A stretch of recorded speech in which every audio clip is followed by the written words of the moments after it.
overnight Saturday night and into Sunday. Back to, where are we right now? We're Sunday at 3 a.m. We have a mild start to your Sunday morning. Let's wrap it up. As if predicting the weather isn't hard enough, Mild start to your Sunday. this meteorologist solved a Rubik's Cube while doing it. There's your moisture tracker. Here's your 7-day. So impressive. Lauren Oleski's amazing talent was introduced by a Florida station's anchors just before her forecast.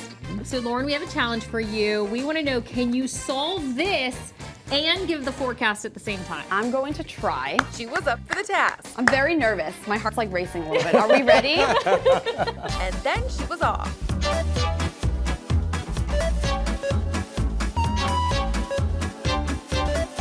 When she was done, Lauren had just one thing to say. We have a mild start to your Sunday morning. Let's wrap it up. There's your moisture tracker. Here's your 7-day. So impressive. Upper 80s, afternoon storms. I need a pay raise. I'm Kelly Nealon for InsideEdition.com.